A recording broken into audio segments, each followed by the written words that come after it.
ရှိတော့ငါစိမ့်လန်းဆူပြေတဲ့တောင်ကုန်းကြီးတွေအောက်ခြေမှာအေးချမ်းတဲ့ရွာလေးတစ်ရွာရှိတယ်။အဲ့ဒီတောင်ကုန်းပေါ်မှာနေ့စဉ်တိုးထင်းရတဲ့ကောင်လေးတစ်ယောက်ရှိတယ်။သူ့အလုပ်ကတော့တိုးတွေကိုကြည့်ရှုပြီးတိုးဆက်ကဝင်းပလွေတွေရန်ကနေကာကွယ်ဖို့ပေါ့။နေ့တိုင်းတောင်ပေါ်မတက်ခင်ရွာလူကြီးကကောင်လေးကိုအမြဲတမ်းပေးလေရှိတယ်။ငါတူတိုးတွေကိုတီချာကြည့်ဝင်းပလွေဆိုတာအင်မတန်ကောက်ကျစ်တာ။တကယ်လို့ဝင်းပလွေလာရင်ရွာဘက်ကိုလှမ်းအော်တိုးတွေချက်ချင်းလာကုန်မယ်တဲ့။ဒါပေမဲ့တောတောင်ထဲမှာတနီးကုန်တယောက်ထဲတိုးကြောင်းရတာဟာတဖြည်းဖြည်းနဲ့ညီးမွေးစရာကောင်းလာခဲ့တယ်။ကောင်လေးကညီးတွားမိတယ်။ဟူးပြင်းစရာကောင်းလိုက်တာ။နေ့တိုင်းဒီလိုပဲဝင်ပလွေလည်းမလာပါဘူး။အဲ့ဒီအချိန်မှာကောင်လေးရဲ့ခေါင်းထဲကိုအကြံစိုးတစ်ခုဝင်လာပါတော့တယ်။ရွာသားတွေကိုလိန်စားကြည့်ရင်ကောင်းမလား။သူတို့တွေပြားသလဲပြေးတက်လာကြတာကိုကြည့်ရရင်ပျော်စရာကောင်းပါပဲတဲ့။သူဟာကြောက်ဆောင်တစ်ခုပေါ်ပြေးတက်ပြီးအစွမ်းကုန်အော်ဟစ်ပါတော့တယ်။ဝင်ပလွေပြိုးဝင်ပလွေကဲကြပါအောင်ဝင်ပလွေကတိုးတွေကိုကိုက်နေပြီဗျာ။ရွာသားတွေဟာကောင်လေးရဲ့အော်တန်ကိုကြားရချင်းမိမိတို့လှုပ်လက်ဆအလုပ်တွေကိုပြစ်ချပြီး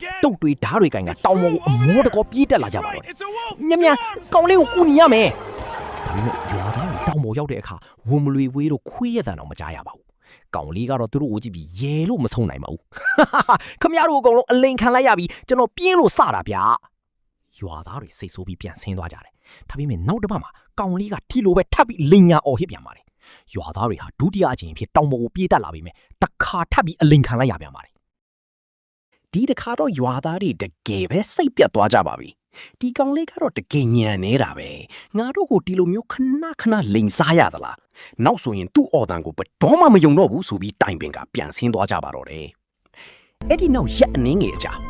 နေဝင်ကြီးတယုံမောင်မိုက်ချီမှာတော့တကယ်ဝင်ပလွေအုပ်ဟာတောအုပ်ထဲကနေထွက်လာပါတော့တယ်။ဝင်ပလွေတွေဟာဟင်းဟောက်ရင်တောအုပ်စီကိုပြေးဝင်ကြပါတော့တယ်။ကောင်လေးကတော့တကယ်ဝင်ပလွေကြီးကိုမြင်လိုက်ရတဲ့အခါကြောက်လန့်တခြားနဲ့တုံရင်အော်ဟစ်ပါတော့တယ်။ကဲကြပါအောင်ဝင်ပလွေတကယ်လာနေပြီ။ဒီတခါတော့မဟုတ်ဘူးဗျာတကယ်လာနေတာပါ။ကောင်လေးရဲ့တနာစရာအော်တန်ကိုရွာသားတွေကြားရပြီမဲ့ဒီတခါတော့ဘသူမှတုတ်တချောင်းတော့မကင်ကြတော့ပါဘူး။ဒီကောင်လေးကတော့ငါတို့ကိုထပ်ပြီးလိန်စားပြန်ပြီ။တွားမကူနဲ့တော့အလကားချင်းကုန်လေဆိုပြီးဥပိ္ပခပြူထားကြပါတယ်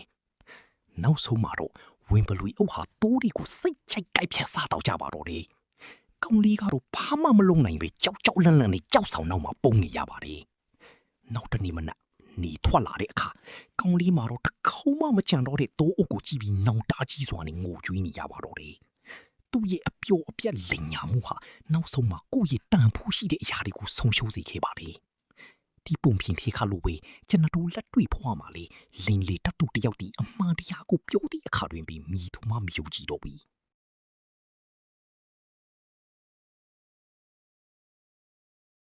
ဒါကူကြည့်ရှင်အဖြစ်တခုခုရလိမ့်မယ်လို့ယုံကြည်ပါတယ်ဒီလိုစိတ်ဝင်စားစရာကောင်းတဲ့လက်တွေ့ဘဝမှာသင်ခန်းစာဇာတ်လမ်းများစိတ်ဝင်စားရင် like follow subscribe လေးလုပ်ခဲ့ဖို့မမေ့ပါနဲ့